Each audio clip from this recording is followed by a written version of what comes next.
Karena kalau hatimu susah, penyakit-penyakit fisik seringkali hadir dari hati. Hati yang takut, hati yang cemas, hati yang kecewa, hati yang marah seringkali membuat lambungnya jadi kena masalah, pikirannya kena masalah, menyebabkan sel-sel atau pembuluh-pembuluh darah di otak bermasalah, akhirnya jantungnya bermasalah. Dan saya percaya bukan maunya Tuhan kita mengalami jantung bermasalah, ginjal bermasalah. Saya percaya Tuhan maunya hidupmu bugar, hidupmu fit, hidupmu diberkati. It is the time for morning with the word. Puji Tuhan, selamat pagi, bergabung lagi di Morning with the Word di YouTube channel saya, Mario Marcelo. Apa kabarnya pagi ini? Saya mengimani kita semua ada dalam perlindungan Tuhan, berkat dan kasih sayang Tuhan. Dunia hari-hari ini sedang mengalami banyak tantangan, banyak masalah. Bahkan salah satu masalah adalah banyak orang mengalami sakit penyakit. Bahkan ada penyakit-penyakit baru bermunculan. Dan dari berbagai penelitian dikatakan bahwa banyak penyakit itu dimulai, penyakit fisik dimulai dari hati. Dari penyakit yang ada di hati, yaitu ketakutan, kecemasan, amarah, kecewa, kepahitan, mulainya dari hati. Dan dari hati yang seperti itu timbul penyakit fisik, pusing, sakit kepala, kemudian sakit mah, sakit lambung, jadi sakit jantung. Bahkan ada penyakit-penyakit yang akarnya adalah karena situasi hati, situasi yang ada di dalam hati. Nah, pagi ini Tuhan mau mengingatkan kita, Alkitab sudah memberi kita resep. Sebelum kita pergi ke dokter, bahkan Alkitab memberi kita resep. Resepnya ada di Amsal 17 ayat 22. Hati yang gembira adalah obat yang manjur. Bahkan bukan hanya obat loh, di sini dikatakan obat yang manjur. Obat yang paten, yang pasti berkhasiat. Saya ulang ya, Amsal 17 ayat 22. Hati yang gembira adalah obat yang manjur, tetapi semangat yang patah mengeringkan tulang. Putus asa membuat tulang jadi kering. Semangat yang patah mengeringkan tulang. Hati yang gembira adalah obat yang manjur. Pak Pendeta enak aja bilang hatinya harus gembira. Bagaimana saya bisa bergembira? Banyak masalah, banyak tantangan. Ada orang fitnah, ada orang jelekin. Ada urusan-urusan yang menakutkan buat saya, lebih besar dari pengalaman saya, lebih besar dari pengetahuan saya. Masalahnya belum selesai sampai hari ini. Yang buat kita gembira, Alkitab berkata ketika kita mengetahui kebenaran, kita dimerdekakan. Yohanes 8 ayat 32 dikatakan, kalau kamu tetap di dalam aku, kamu akan mengetahui kebenaran. Kebenaran itu memerdekakan. Jadi kita harus tahu dulu kebenaran. Yesaya 32 ayat 17 katakan seperti ini, di mana ada kebenaran di situ tumbuh damai sejahtera. Nah, di mana ada kebenaran di situ tumbuh damai sejahtera. Di mana ada kebenaran, kita tahu kebenaran, kita dapat kelegaan. Waktu kita tahu kebenaran, ada ketenangan, ada damai sejahtera. Ada hati yang gembira. Dan akibat kebenaran ialah ketenangan, ketenteraman untuk selama-lamanya. Jadi betapa besar ketakutan, kecemasan, kekhawatiran yang ada di hati kita. Kalau kita tahu kebenaran, kebenaran itu merdekakan, memberi kelegaan, memberi damai, memberi ketenangan. Kebenaran tentang apa? Kebenaran di hidupmu sekarang ada Yesus. Yesus yang sudah mati bagimu, bangkit bagimu, bahkan naik ke surga bagimu, dan sekarang rohnya tinggal di dalammu. Yesus yang sanggup menyelamatkan kita dari ketakutan. Beberapa ketakutan yang saya catat, beberapa masalah yang seringkali mengganggu hati saya catat. Yang pertama, ketakutan. Ingat, Yesus bisa menerobos ketakutan. Yesus berkuasa atas ketakutan. Yesus menunjukkan kepada murid-muridnya bagaimana menghadapi ketakutan. Ketika Yesus dan murid-muridnya ada di satu perahu yang sama, ada badai, ada masalah. Di perjalanan menuju seberang ada masalah, ada badai. Tapi di tengah badai, Yesus tidur. Ini menggambarkan Yesus menang atas ketakutan, menang atas badai. Dan murid-murid Belajar harusnya dari Yesus di tengah badai bisa tidur, bisa tenang. Apa yang buat Yesus bisa tenang di tengah badai? Karena Yesus telah berkata, marilah kita bertolak ke seberang. Yesus percaya, Yesus pasti sampai ke seberang. Seberapa sulitnya pun sampai ke seberang, pasti sampai ke seberang. Di hidupmu ada janji Tuhan, dan Yesus adalah ya dan amin buat semua janji Tuhan.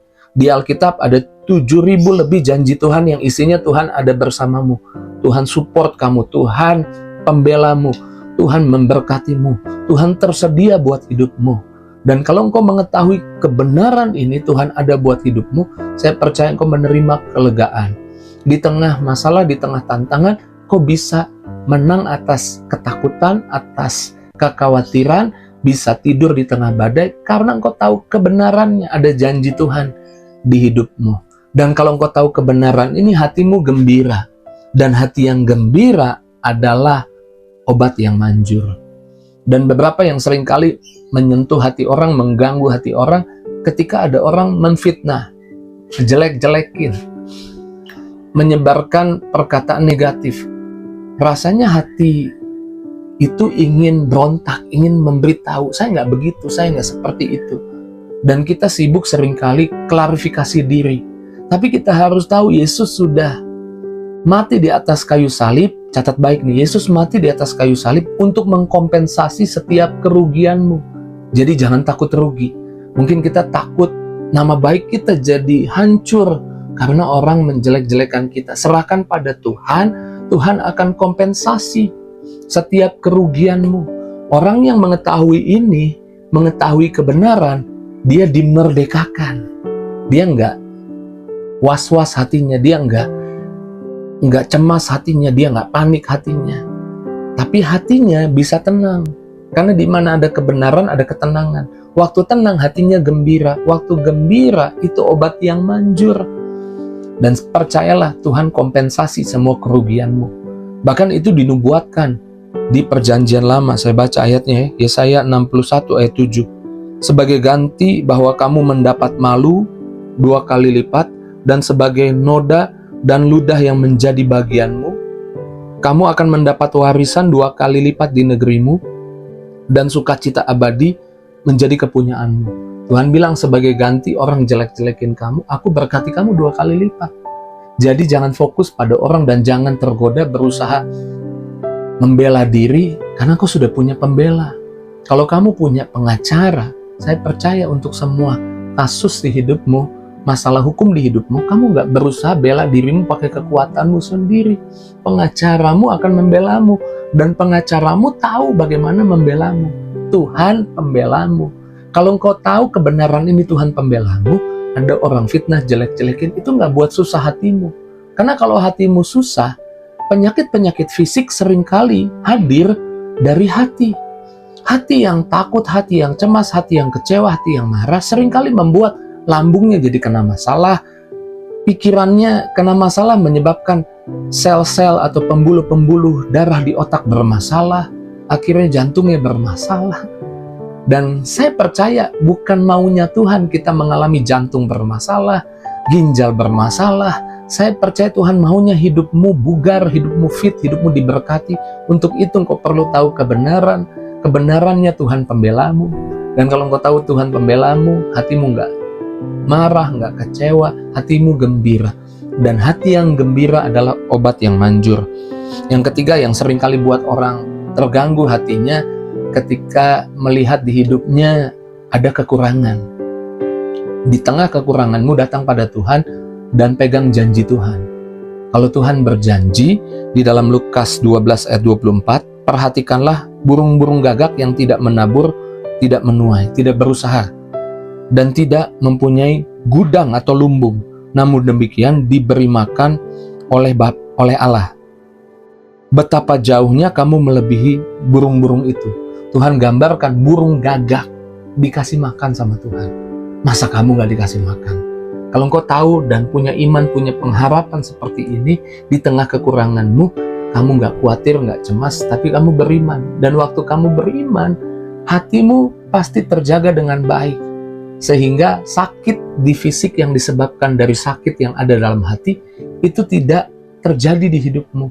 Kamu mengalami kesehatan, padahal di tengah masalah, kekurangan, tantangan, tapi kamu tahu kebenaran, ada janji Tuhan di hidupmu, dan itu yang buat hatimu tetap gembira, hatimu tetap bersuka cita.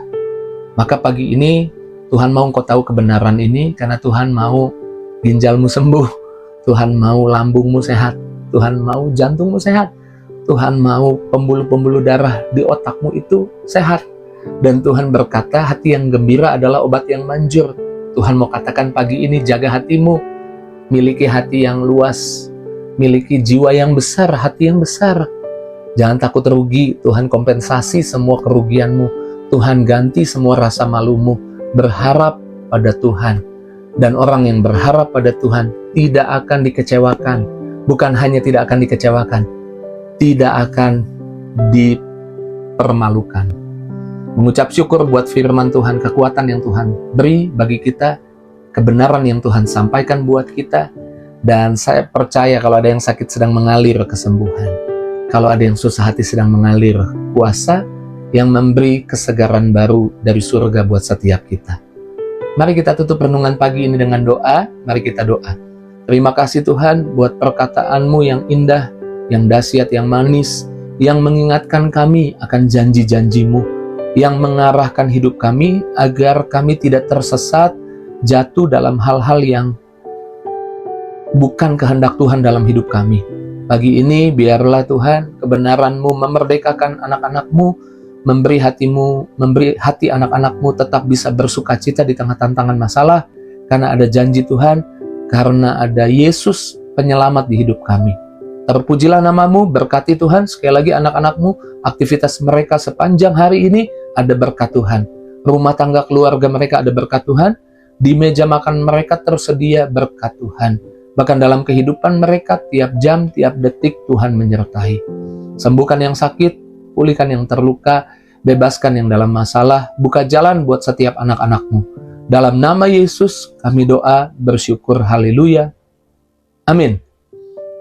Firman Tuhan saja yang buat saya bisa bersuka cita, karena janjinya dahsyat buat saya. Jika itu responmu, tulis di kolom komentar. Dan jangan lupa, saya selalu ingatkan, bagikan link Morning with the Word pagi ini kepada temanmu, sahabatmu, keluargamu, biar banyak orang menerima kelegaan, hatinya boleh gembira. Tuhan berkati setiap kita. See you!